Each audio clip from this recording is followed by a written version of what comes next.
and it is careers and reintegrating into society. I want to apologize to everyone for the Zoom bomber earlier.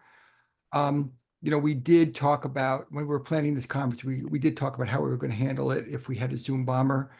And I want to thank the committee for handling it really brilliantly and for all of you for being patient. I also just want to thank everybody for being here again. This panel has 3 panelists plus me, and I didn't realize when we put it together that we are all lawyers or have been lawyers, and that 3 of us on this panel are named Jeff. So I guess it's 3 Jeffs and a Kaysia. That wasn't really my plan or our plan, excuse me, but it turned out that way. So what we're going to talk about is what you do when you get through it, and now it's time to start a career and how you reintegrate. All 3 are my dear friends, Jeffrey Abramowitz, Kaysia Earley, and Jeff Wertkin. And so we're going to start with Jeffrey Abramowitz, and then Kaysia, and then Jeff Wertkin, and then I'll come back on with a few thoughts of my own. So Jeffrey, please take it away. Yeah, thanks, Jeff. Good morning, everybody. I'm thrilled to be here.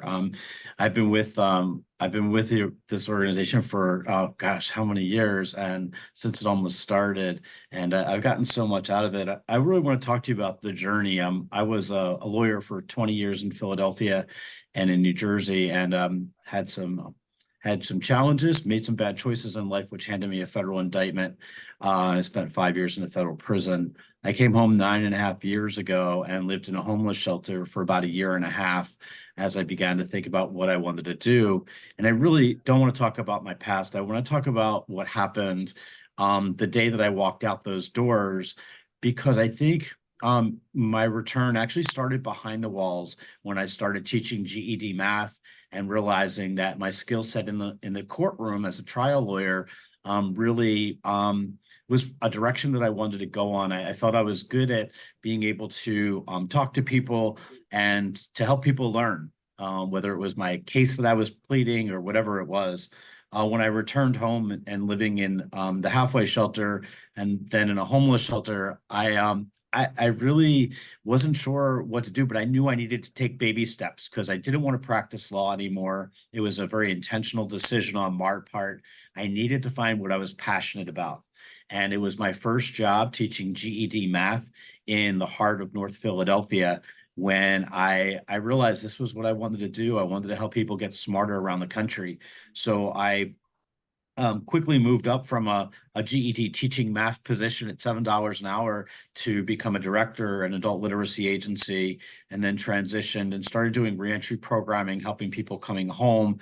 And it began to snowball more and more, where I took a job as an executive director of workforce development agency. And now I'm the CEO of this amazing project called the Petey Greene Program, which has been around 15 years, which does educational tutoring inside and outside of prisons and jails across the country.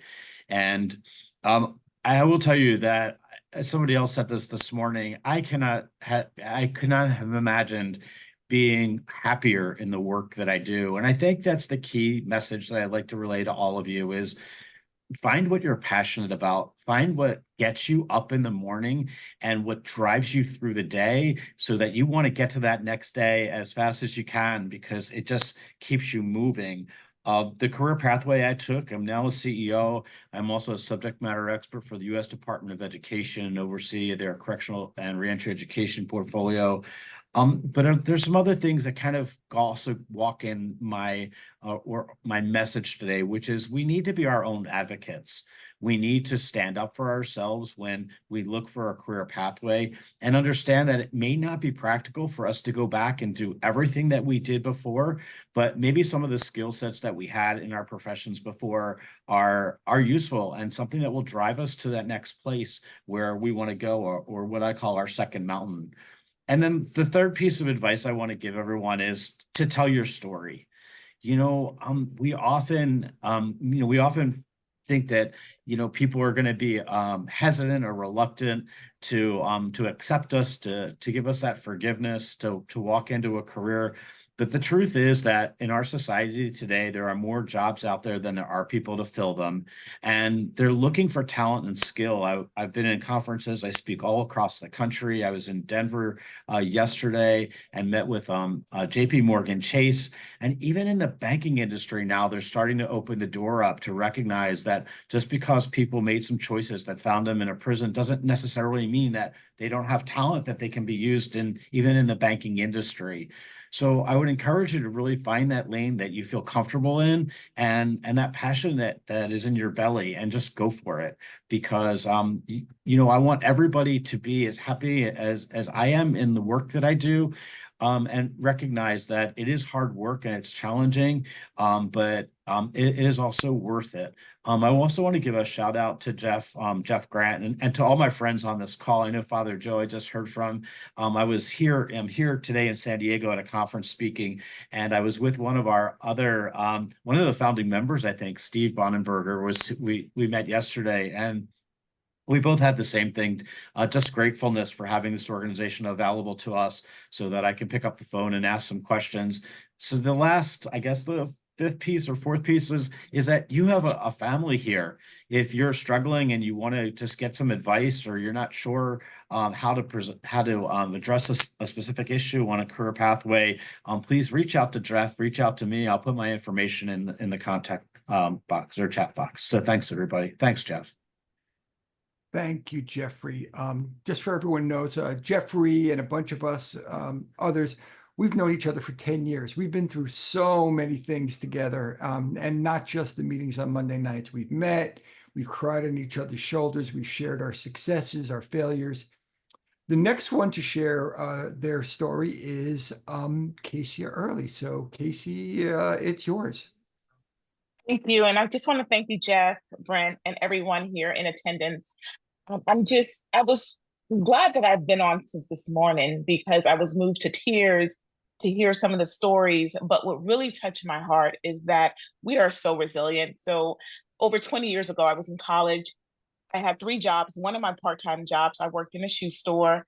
And when my friends and family members found out where I was working, I gave them discounted shoes. Now, I knew that that was against store policy.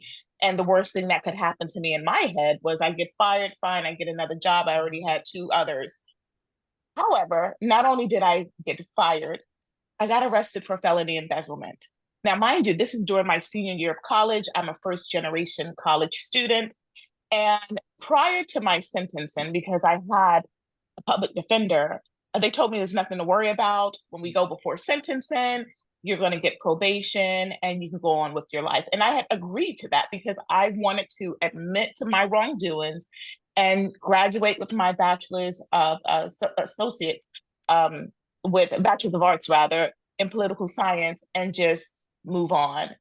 Well, on the day of sentencing, the judge, all I heard was, "I hereby remand you into custody." Not knowing what was going on. It was 2 weeks before I was set to graduate from college. And at that very moment, I kind of transitioned into being an inmate to being my own advocate. And that's when I told the judge, I was in college, I was graduating in 2 weeks. I promise, if you allow me to turn myself in after I graduate, I will be here. And I thank God that he spoke to me at that very hour, because not only did the judge allow me to go and walk across the stage, receive my degree, I did turn myself in under the threat of being sentenced to 3 years in prison. However, when I got to jail, I was pregnant. So I was placed in solitary confinement, not as a form of punishment, but because of the safety and well-being of my unborn child. And to me, however, that was punishment, because I'm away from the people that had a similar story. I didn't have anyone to talk to. But that is the time where I met my Lord and Savior, Jesus Christ. That is a time where I reconnected back, because I grew up in the church. I grew up with knowing who God was, but I strayed. And I'm so grateful, because in my darkest hour, the Lord gave me a promise. He said, if you get out and rededicate your life back to me, you'll be a lawyer. And in my head, I'm like, okay, but you didn't give me the blueprint. You didn't tell me what to do, how to do it. And this is what I want to talk to you all about, is to hold fast to your faith, because oftentimes we go through a lot of things in life and we don't know why we were chosen for that particular path, and someone else, it looks like they had an easy, less bumpy road. But because of my belief, because I knew what I heard and saw, that vision, I held on to faith. And as the story goes, over 20 years later, who would have thought that the same crime that I was charged with, I am now representing clients of those very charges and even more. I'm a criminal defense attorney. I've been practicing law for 10 years. Within the 10 years, I've tried over 100 trials. And 2 years ago, I ran for judge. So I did not allow my past indiscretions, and I don't want to call it a mistake. A mistake is something that you do accidentally and you don't know the repercussions. Those are bad choices. So I want to give you all some takeaways, because oftentimes when people see me without knowing my story, once they find out my story, it's this big, oh wow, how did you do it? Or you're a lawyer, but you went to jail before. It's like it's a surprise. And I believe that is because of the negative stigma that's attached with anyone that has been incarcerated. And honestly, it took me to be incarcerated, to really pull back from that ideology. So my 3 takeaways would be, first and foremost, and we've been hearing this, so if you've heard it more than once, tell your story or risk being exposed. And I'm so glad that after I got out of jail and 20 years ago, not knowing that I could ever be a lawyer, I started telling my story to people in my church, my family members, and certain people. I mean, God gives you wisdom. You can't just go around tell, hey, I went to jail before. But because I told my story, and it was a story of redemption, when I ran for judge, what's the first thing they like to do in politics? They like to dirty up your name. But my opponent couldn't use that against me, because all the other news outlets were using it as a story of redemption, because I already told my story. So tell your story or risk being exposed. You don't want to be exposed, because people want to know that you're being honest, that you accepted responsibility, and that they can trust you. Because mine was a crime of dishonesty. If you want to know my full story, and I'm so glad you guys had that little clip about your online presence, let me tell you something. Go ahead and Google Kaysia Earley, because I worked very hard on my online presence. You got to probably go to the 15th, 16th, or 17th page of Google, because my incarceration is not my story. I always say, don't judge me for what I did 20 years ago, but judge me for what I've been doing the past 20 years. Takeaway number 2, keep the faith. No matter what happens in your life, life is a set of 3s. Either you're in a situation, you're coming out of that situation, or you're going into another situation. That is the cycle of life. There's no such thing as smooth sailing. There's no such thing as no problems, no problem. You will experience problems, but keep the faith. And Romans 8:28, I love that scripture, because it says all things work together for the good to those that love God and who are called according to your purpose. So if you believe, first and foremost, if you love God and you believe that you are called, then you must accept the fact that everything that happens in your life, good, bad, or indifferent, was for your purpose. So last takeaway I would like to tell you all is, we all sin and fall short of God's glory. The difference between you and someone else who has not gotten arrested is that they just did not get caught. There is no way you can live in this life, you can live on this earth and not commit one crime, whether it's simple as speeding or inadvertently putting the wrong numbers on your tax returns through a tax accountant. You're still responsible. It's just the fact that you haven't got audited yet. So when I thought about that, I said, well, wait a minute. If we all sin and fall short of God's glory, and that's Romans 3:23, then no man is better and bigger than the next. And when you have that sense of relief, like, okay, I am still in God's grace, it's but for his grace and mercy. I'm going to leave you all with this, and how I'm going to do it on time, because as a litigator, I respect the court's time, and I will respect white collar, this conference as well. But let me tell you something about this conference. It is a lifesaver for me, because as a female in a male-dominated profession, I'm oftentimes, prejudged, or just I feel like I'm already started way back. And I feel like I have to prove myself on top of my past indiscretions. But I want each and every one of you to know that once you know who God is and who you are in Christ, there's nothing no one can do, what they can say, especially on social media, your online presence, nothing. If God has a set plan for you and you are in his will, you will fulfill it. So I pray and hope that my story has been inspirational to you. And if you want to know more, you can Google, I'll put my information on the chat, and just read my story, be inspired, and know that God has you in his hands. Kaysia, thank you. Thank Not you. surprised what a wonderful presentation that was. And folks, if you want to learn more about Kaysia, you can always also see her full interview on the Nightmare Success podcast with Brent Yes. Cassidy. Like many of us in this group, we've been interviewed by Brent Cassidy. That's at brentcassidy.com, if I'm not mistaken. And of course, on your favorite podcast platform. And Kaysia lives and works right down the 95 from me. So I'm hoping we can get together for lunch real soon. Of course. Another pal of mine is Jeff Wertkin. And Jeff spoke with us a couple of years ago at the American Bar Association Criminal Justice Conference in Washington, D.C. And that was actually the first time he told his story. And since then, so many cool things have happened for him. And in addition to allowing me to stay at his house while we were down in Washington, D.C., meeting his beautiful family, we've become really good friends. So, Jeff, the floor is yours. Well, thank you very much, Jeff. I really appreciate the time and the opportunity to speak to everybody. Kaysia, that was a great presentation. I mean, I'm totally inspired, and I think that your 3 takeaways on life and how to deal with the reentry is hugely important, and it totally resonates with me, and I really appreciate it.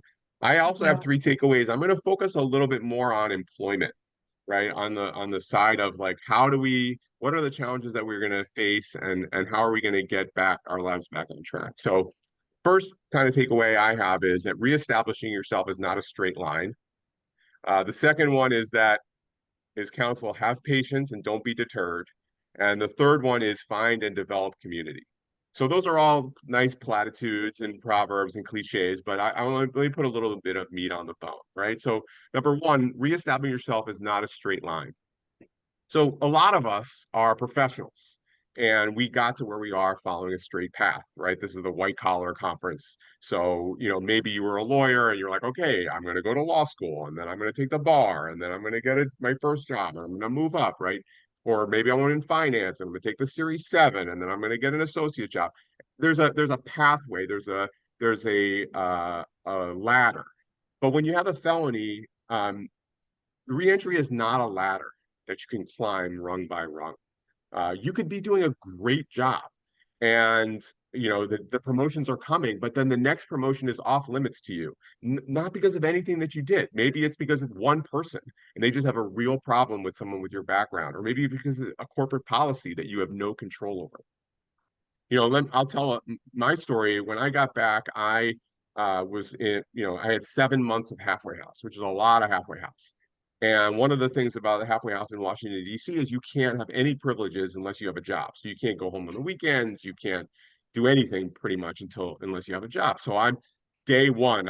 They let you out for 2 hours. I'm like, okay, I'll deliver pizza. I don't care what it is. And I got on the streets of Washington, D.C., there are all these scooters. I don't know, they have them in your cities, these scooters that you rent by the minute. And those were not on the street when I left. And I was like, oh, this is a convenient way of getting to my next pizza place. And I downloaded the app, and I looked, and it actually said, you downloaded the wrong app. This is the employee app, not the rider app. But if you want to work for us, apply here. I'm like, great, press the button. And a day later, I am a $15 an hour employee picking up scooters around Washington, D.C.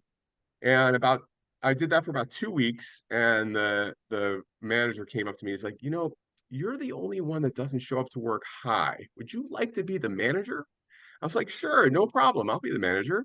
So, 2 weeks later, I got my first promotion, and then a couple of months later, they're like, "Hey, we want to make you salaried. We want you to manage the warehouse. We want you to do, be kind of, you get healthcare benefits, the whole thing. It was a very low salary, but I was like, this is great, and I'm moving my way up, and then I got caught in one of those situations where, at some level, you're hit that glass ceiling in the corporate world.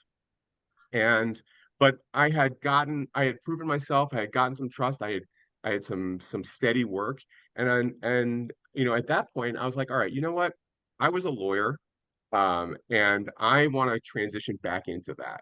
And so I started offering my services as a paralegal, like a freelance litigation support professional, and reached out to all my old colleagues, being like, hey, especially the ones who had small firms, one person, two person, three person. I'm like, do you need any help with anything? Like, I've done federal jury trials worth $200 million. I might be able to do your paralegal work.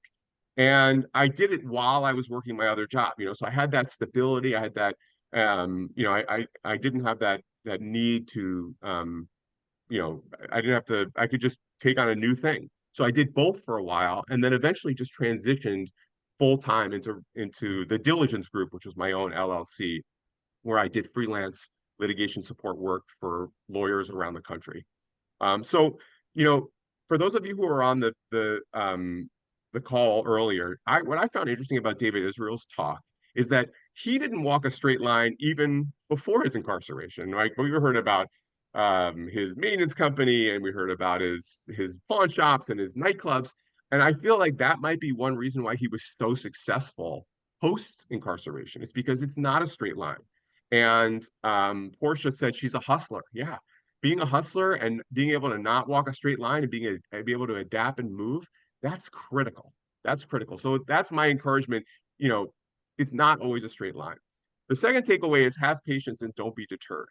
When I got out, I started applying while I was working. Before I started my consulting company, I was like, all right, I'm going to go apply for all of these nonprofits, advocacy organizations. And I was like, I'm super qualified for this. I mean, I was an advocate. I was a lawyer for my job, for my life. And I remember there was a job opening up as an advocate for Families Against Mandatory Minimums, FAM. And their CEO, Kevin Ring, he had been caught up in the Jack Abramoff thing, and he had went to prison. And I went in and got an interview with him. And it was a great interview. And afterwards, I got a notification I didn't get the job. And then right on the website, they posted who did get the job. It was some 22-year-old kid right out of college. And I was so mad. I was like, how could he do that? Like, he's one of us. He should. And that was about 3 or 4 months after I had gotten home. And now with some perspective, 6 years later, I was like, oh my God, of course he didn't give me the job. I was still living at the halfway house. Like, that was absurd that I was even like thinking that I could even do that. And for those of you who have been in that situation, there's like this awful mix of desperation and worry and anxiety that comes up, and people can read that and feel that. And when they're giving you a job, it's almost like you're entering into a relationship with them, and nobody wants to enter into a relationship with someone who's not super stable. And that was a big lesson for me. And I've had people come to me as well who have that feel of like they're just getting out and they're so anxious and they're so unstable, and it's just not a great time. So my counsel is have patience, right? It will come. It doesn't have to come all at once, and don't be deterred by getting rejected by someone who might not think that you're ready when you think that you are, right? You got to keep the applications going. I have like 400 applications that I filed until finally it worked out. Actually, that's an exaggeration. It's like 150. That's a lot of cover letters. That's a lot of resumes. So have patience and don't be deterred. And finally, and might be my most important point, I think, is find and develop community. I went into a hole when this all happened. And I can't remember the lady's name who was working at Theranos, who spoke early in the session. She talks about that, just being completely isolated. And I totally understand that. But asking friends and family for help and accepting it where it's been offered, that is so, so important. You know, Jeff Grant, he asked me, he's like, oh, I'm putting on this panel for the American Bar Association. Do you want to come and speak at it? And this was 2 or 3 years ago in Washington, D.C. And I didn't want to do it. I did not want to come and do it because I didn't tell my story publicly. I didn't want to tell my story publicly. I didn't want to do that. And I said, oh, I don't think I want to do that. And Jeff Grant, to his credit, man, he called me up. He's like, look, this is something that you need to do. You need to do it for yourself, right? You need to do it for your long-term goals. And this totally ties into Kaysia, what she was talking about is tell your story so you don't get exposed, right? Like you have to own it. I mean, everybody on this call is talking about owning it. And I said, okay, that's a great, you know what, I'll do it. And I sat down, I sat with Seth, and I sat down with Baroni and Michelle Weinstadt, who was the general counsel of the Fortune Society. We had a nice panel. And then afterwards at lunch, Michelle said, you know, you should come and work for me at the Fortune Society. I was like, okay, that sounds good. So I took out my cover letter and my application and I sent it over. And the Fortune Society is a group that walks the walk. Like their CEO is formerly incarcerated. They believe in their message and they hire people and they give people second chances and that's what they do.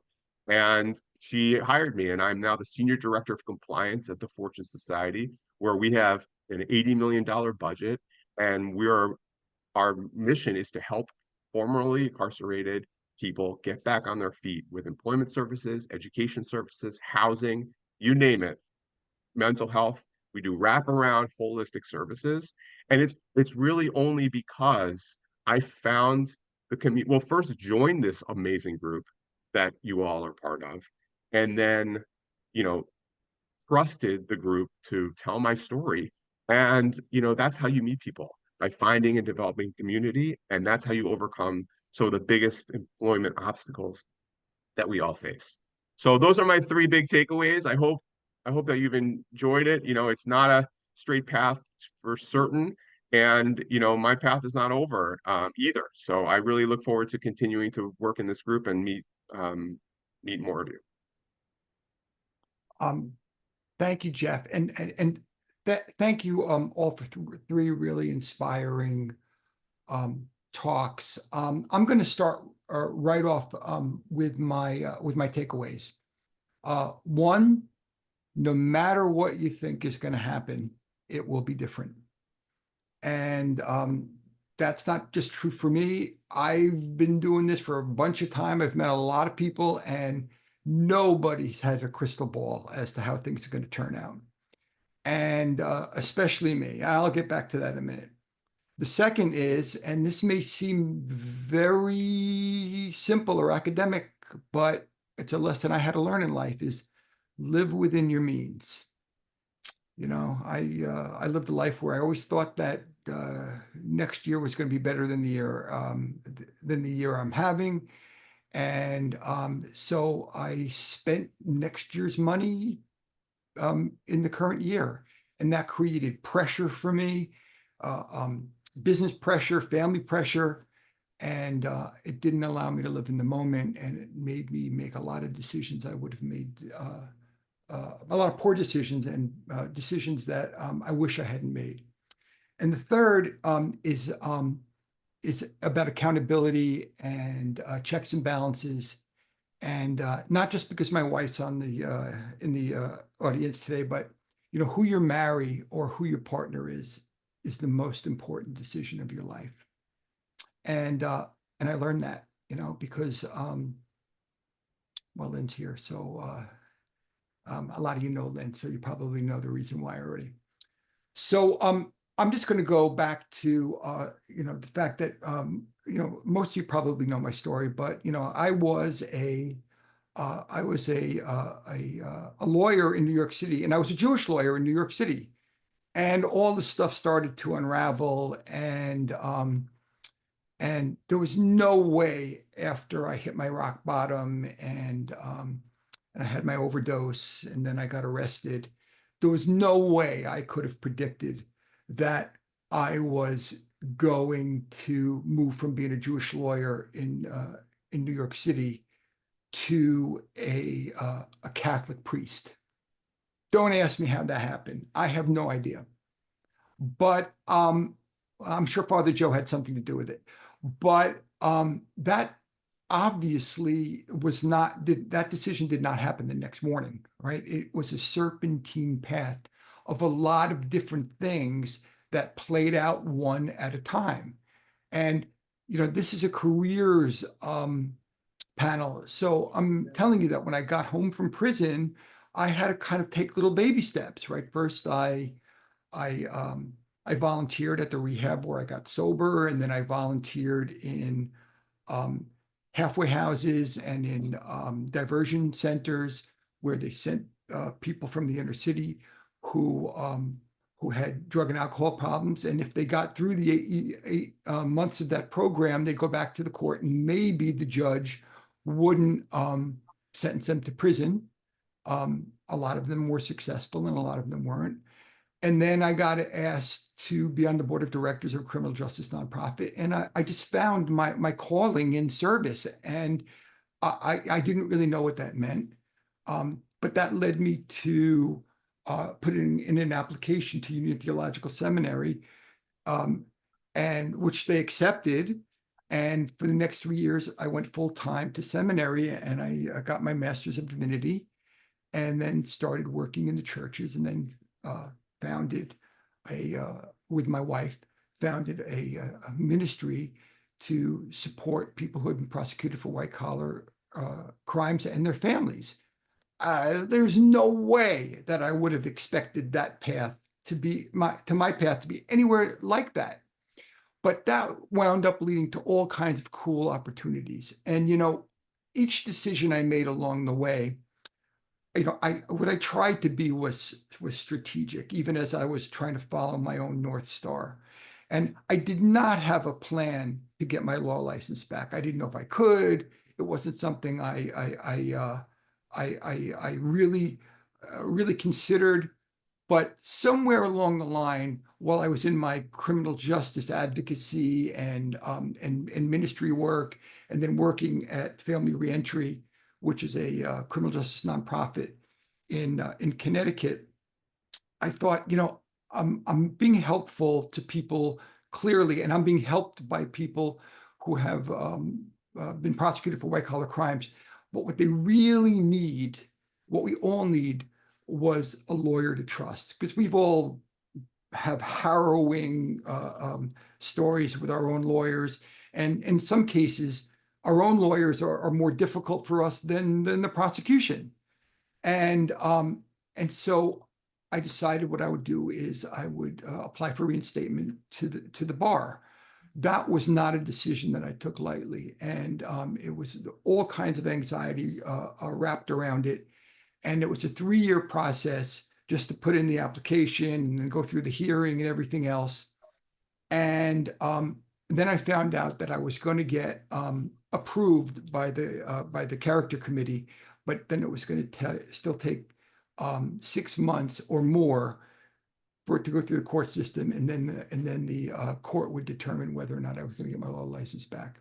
So of course, me being one of us, what I did was I started to plan this big law firm again. Oh my God, I'm gonna have just like I had in the old days. I'm gonna have associates, and I'm gonna have all kinds of people working for me.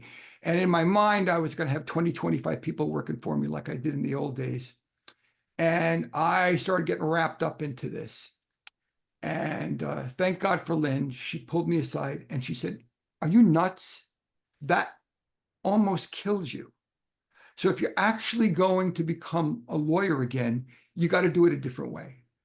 And that if you haven't figured it out yet through what's happened over the last 40 years, but mostly through the last 15 years of your criminal justice journey, is that you have value. You carry your value on your back. There's no reason why you have to set up this whole big thing and that's not, that it's not right for everybody, but for you, for us, let's just keep things right-sized. And wow, it like just struck me. Yeah, like what's right for me? What's right for us? And am I present enough in my life to really understand that? And I had to take counsel with a lot of people in this group, and you know who you are. And that's the thing about being in this group, in this white collar support group, is that I have resources that I can just call, just as they can call me. And so we're so much more than just the Monday night meeting. You know, we're all in communication with each other all the time. And I said, and I just asked them, am I looking at this? How should I be looking at this? And I got good, solid advice from people. And like all advice, I took some of it and some of it I didn't. But mostly what everyone told me is what I tell them too. Find your authenticity. And I hope I did. I tried to. I think I did. But one of those things that happened is that when I did get my law license back was I said, okay, now I've got to live right size. I've got to live within my means. Because for 15 years or more, we've been pretty much broke.